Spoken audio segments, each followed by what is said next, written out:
Of the following pair identify iodoform test, identified by the iodoform test, कहने का मतलब है आइडोफॉर्म टेस्ट से आइडेंटिफाई कर सकते हैं।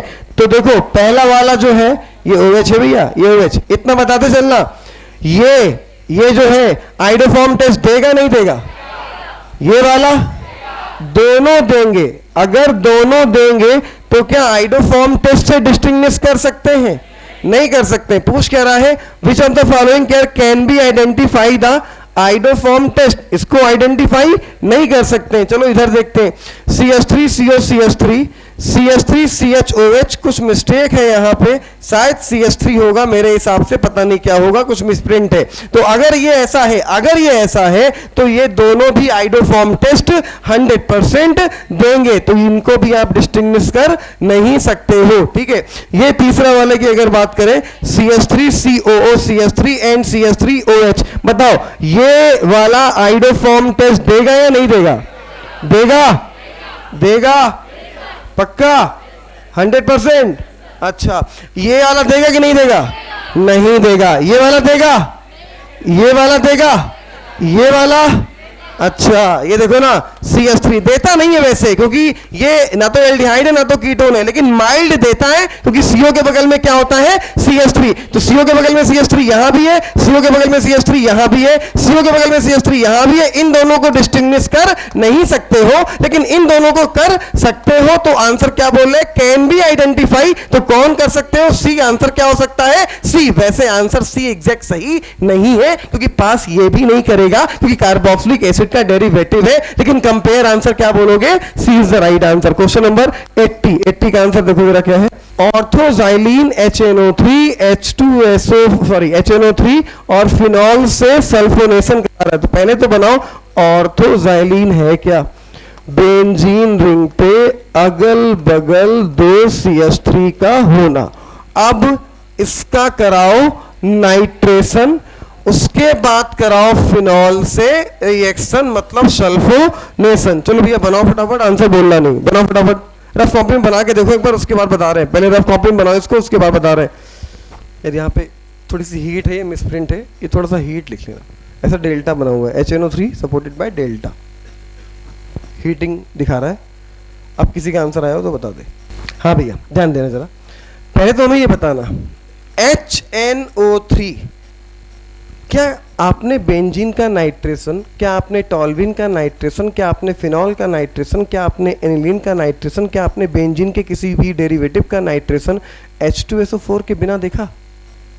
क्या आपने कोई भी नाइट्रेशन बिना H2SO4 के देखा? नहीं, इम्पॉसिबल हो ही नहीं सकता, क्योंकि इलेक्ट्रोफाइल जनरेट नहीं होगा, NO2 पॉजिटिव बनेगा नहीं, तो ये नाइट्रेशन है ही नहीं। मेरे बोलने से या तुम्हारे बोलने से या लिखने से क्या होता है? ये नाइट्रेशन नहीं है। अच्छा इतना बताओ, HNO3 में नाइट्रोजन की ऑक्सीडेशन स्टेट कितनी है? +5। HNO3 होता क्या है? बेहतरीन आंसर है। HNO3 होता क्या है? Oxidising agent. तो ये ऑक्सीडाइजिंग एजेंट है, ये कुछ और करने वाला है।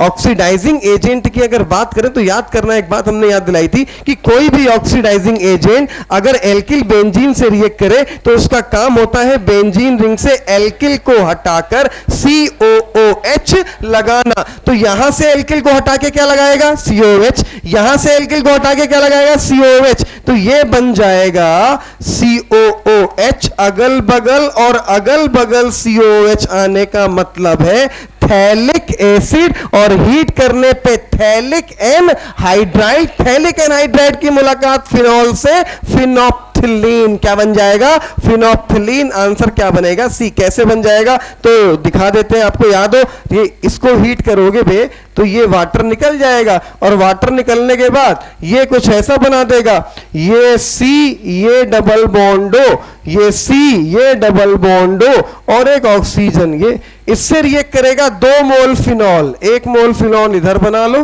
1 मोल फिनॉल इधर बना लो। वहां पे 2 मोल लिखा हो चाहे ना लिखा, वो अंडरस्टूड है कि फिनॉल रिएक्ट कर रहा है, तो अंडरस्टूड 2 मोल ही रिएक्ट करेगा इसके साथ।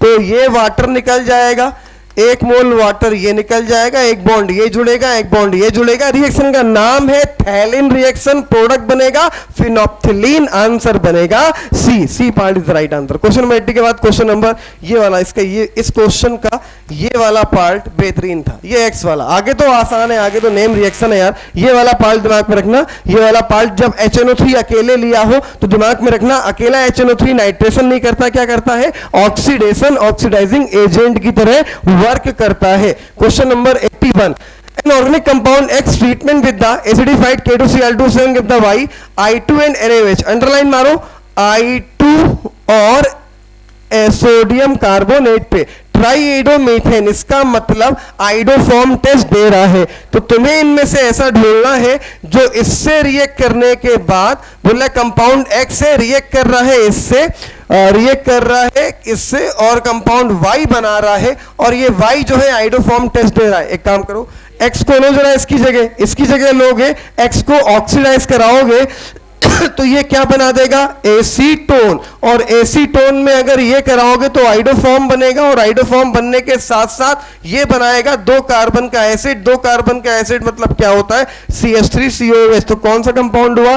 ए इज द राइट आंसर। फिर सुन लेना, आपसे बोल रहा है an organic compound X on treatment with the acidified K2Cl2 alcohol oxidise कराओगे, ये एसीटोन बनाएगा, और एसीटोन को रिएक्ट कराओगे I2 के साथ तो आइडोफॉर्म टेस्ट देगा, CHI3 बनाएगा। ए वाला आप ले सकते हो, तो एक्स की जगह ए हो गया। ये क्यों नहीं हो सकता है? ये बनाएगा कार्बोक्सिलिक एसिड। ये क्यों नहीं हो सकता है? ये खुद की टोन है, ये तो एक कार्बन का, ये देगा ही नहीं इसका आइडोफॉर्म टेस्ट। तो आंसर कौन सा हो गया? ए। 81 के बाद question number 82, heating the methyl phenyl ether with the HI। देख लेते हैं भैया, ये रहा फेनिल, ये रहा ऑक्सीजन, ये रहा मेथिल।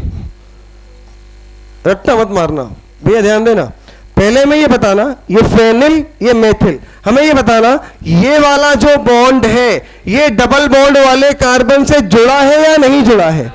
क्या टूट पाएगा? नहीं। कौन सा टूटेगा? ये तोड़ दिया, ये माइनस और ये प्लस। बना लो, HI अटैक मारना है ना, हाँ, H प्लस और I माइनस, मेथिल अल्कोहल और फिनॉल। तो मेथिल अल्कोहल, सॉरी, फिनॉल और मेथिल आयोडाइड, तो फिनॉल और मेथिल आयोडाइड। आंसर कौन सा हुआ? C. C is the right answer. Question number 82 के बाद question number 83, higher homologous of the ether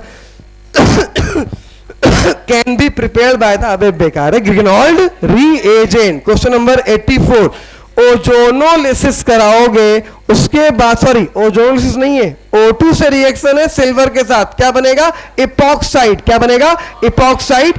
water से रिएक्शन कराओगे, ग्लाइकॉल बनेगा, आंसर एथिलीन ग्लाइकॉल। जिसको ना पता हो ध्यान दे, एक्स क्या बना?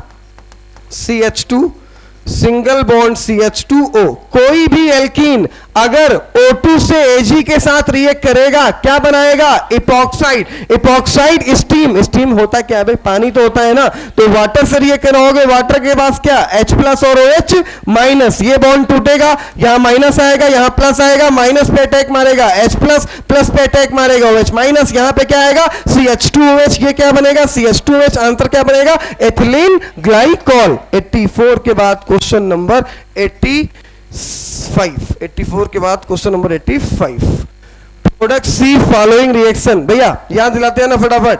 यहां पे NaOH क्या करेगा? Br को हटा के OH लगा दिया, A क्या बना? C2H5OH। सोडियम ने रिएक्शन करी, C2H5ONa। अगली रिएक्शन विलियमसन सिंथेसिस, NaI निकला, मेथिल ईथर बना। क्या? Methyl ether. Methyl methyl ether. Answer कौन सा? बी। ये बनेगा, ये निकल जाएगा NaI, और ये बना देगा C2H5O CH3 ethyl methyl ether. Second is the right answer. Question number 85 के बाद question number 86, the product of the following reaction. भैया भैया भैया भैया पहले बताओ हाइड्रोबोरेशन है या नहीं है?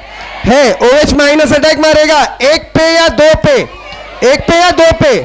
दो पे। OH माइनस वहां अटैक मारेगा जिस डबल बॉन्ड कार्बन पे H ज्यादा। तो भैया 1 बनेगा। 1 क्या? 1 2 3 4 5, 1 पेंटेनॉल।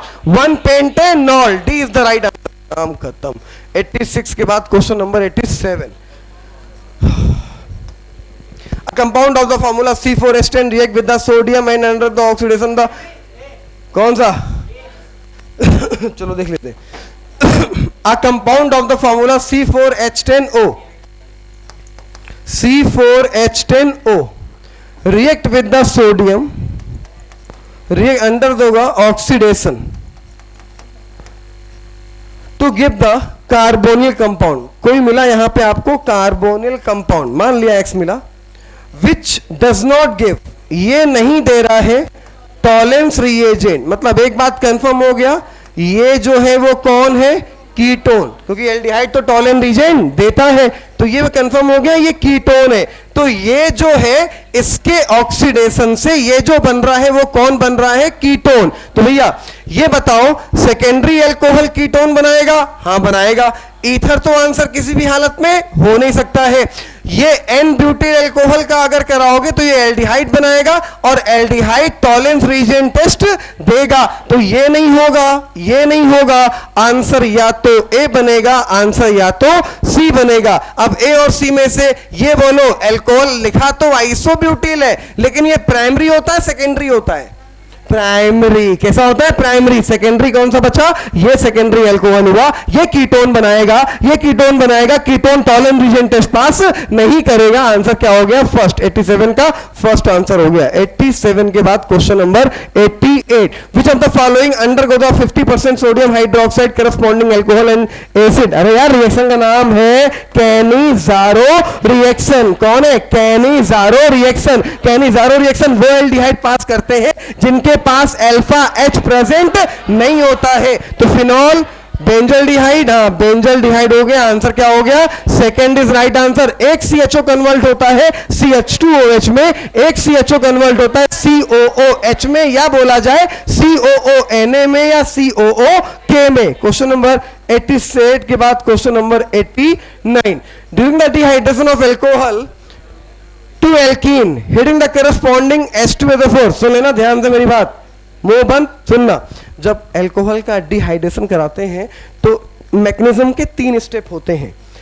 पहले स्टेप में प्रोटीनेशन होता है, मतलब H+ जाता है। दूसरे स्टेप में होता है फॉर्मेशन ऑफ कार्बोकैटायन और तीसरे स्टेप में होता है डीप्रोटीनेशन। तो बात कर रहा है पहले स्टेप की, क्योंकि बोल रहा है इनिशिएशन स्टेप। पहले स्टेप में H+ अटैक मारता है तो क्या होता है, प्रोटीनेशन। तो मैच कराओ, फॉर्मेशन ऑफ वाटर नहीं, एलिमिनेशन नहीं, protonation of alcohol molecule. Answer क्या हो गया, C. C is the right answer. Question number 90। ethanol on reacting with the PCl5 give the A, POCl3HCl, A react with the silver nitrate give the B and AgCl A and B respectively। बताओ यार, आसान question है, एक बार पढ़ लो ध्यान से, एक बार पढ़ लो। Ethanol on reacting with PCl5, अबे एथिल अल्कोहल बना होगा, गिव द ए, कौन सा, पक्का, बेकार सा क्वेश्चन है। आंसर कौन सा हो गया, फर्स्ट। 10 मिनट का गैप दे रहे हैं, ठीक है। 10 मिनट के बाद इसके आगे क्वेश्चन अभी के अभी खत्म कर रहे हैं। आगे के जो क्वेश्चन हैं इसके वो इसलिए भी रोक रहे हैं क्योंकि इसी साल जो IIT मेंस में पूछे हुए क्वेश्चन है, इसी साल चांस होते हैं कि IIT मेंस के क्वेश्चन 4-5 क्वेश्चन नीट में रिपीट हो जाए, ऐसे हर साल के चांस होते हैं। तो इसी साल जो IIT मेंस के क्वेश्चन है वो इसके आगे रखे हुए हैं, तो वो भी अभी खत्म कर रहे हैं। 10 मिनट का गैप दे रहे हैं, टहल घूम लो, जिससे मिलना है मिलजुल लो, बात करनी बात कर लो। 10 मिनट बाद इसके आगे क्वेश्चन करते हैं। Thank you so much. 10 minute बाद, 10 मिनट बाद।